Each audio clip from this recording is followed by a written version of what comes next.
મિત્રો, સામુદ્રિક શાસ્ત્રમાં મહિલાઓના વાળથી લઈને પગના નખની સ્થિતિ વિશે ઘણું બધું જણાવવામાં આવેલ છે કે તેનાથી મહિલાઓને શું ફળ મળે છે.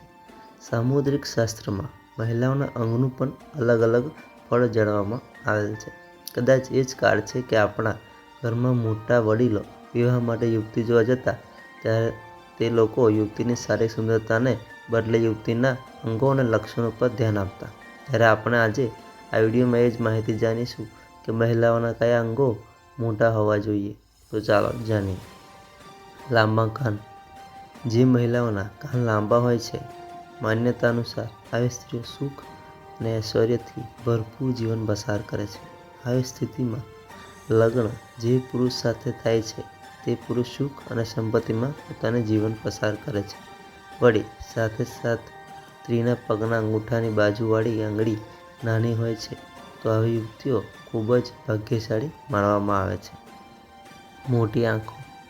મોટી આંખોવાળી મહિલાઓ પણ ખૂબ જ સૌભાગ્યશાળી હોય છે. આ મહિલાઓ બુદ્ધિ અને વિવેકશીલ હોય છે અને ખૂબ જ સમજદાર પણ હોય છે.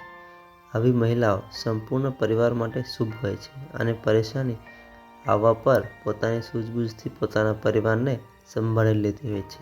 તેમના રહેવા પર ત્યારે પણ ઘરમાં ધનની કમી થતી નથી. લાંબુ નાક. સામાન્યથી થોડું વધારે લાંબુ નાકવાળી મહિલાઓ પણ સામુદ્રિક શાસ્ત્રમાં ખૂબ જ શુભ માનવામાં આવે છે. આવી મહિલાઓ ગંભીર અને શાંત સ્વભાવની હોય છે. તેઓ દરેક પરેશાનીનો સામનો કરી લેતી હોય છે.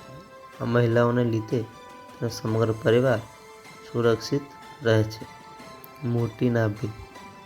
પુરુષોને ભાગ્યશાળી અને ધનવાન બનાવવામાં તેની પત્નીની નાભીનું મોટું હોવું ખૂબ જ મહત્વપૂર્ણ માનવામાં આવે છે. મહિલાઓની નાભી મોટી અને ઊંડી હોય તથા જમણી તરફ પડેલી હોય તો તે પતિ માટે શુભ માનવામાં આવે છે. સામુદ્રિક શાસ્ત્ર અનુસાર કહેવામાં આવે છે કે જે મહિલાઓની નાભી ખૂબ જ ઊંડી હોય છે તે મહિલા પોતાના પરિવાર માટે નસીબદાર માનવામાં આવે છે. તલ અથવા મસો. સામુદ્રિક શાસ્ત્ર અનુસાર કહેવામાં આવે છે કે જો કોઈ મહિલાની નાભીના નીચેના હિસ્સામાં મસો હોય તો તે ભાગ્યશાળી હોય છે.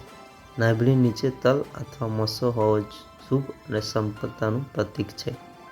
ઊંચા વક્ષસ્થળ. સામુદ્રિક શાસ્ત્ર અને ભવિષ્ય પુરાણમાં લખવામાં આવેલ છે કે ઊંચા સુંઢોળ અને મોટા વક્ષસ્થળવાળી મહિલા ખૂબ જ સૌભાગ્યશાળી હોય છે. તેના સુંદર વક્ષસ્થળ ધન, સંપત્તિ અને ઐશ્વર્યનું પ્રતીક હોય છે. પ્રાચીન દેવી પ્રતિમાઓમાં તમે જોઈ શકો છો કે શિલ્પકારોએ મોટા વક્ષસ્થળોને સૌભાગ્યના રૂપમાં પ્રસ્તુત કરેલ છે. આવી મહિલાઓ પતિ માટે એક પ્રકારથી તારણહાર હોય છે. તેમને સંતાન પણ અપેક્ષાકૃત વધારે શ્રેષ્ઠ અને સફળ હોય છે.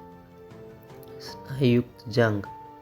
સ્નાયુયુક્ત જાંઘવાળી મહિલા પણ ઘર પરિવાર માટે સૌભાગ્યશાળી હોવાનું પ્રતીક માનવામાં આવે છે.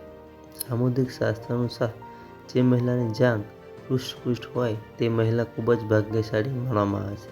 તેના કારણે પતિ, મકાન અને ભૌતિક સુખ ખૂબ જ સારી રીતે ભોગવી શકે છે.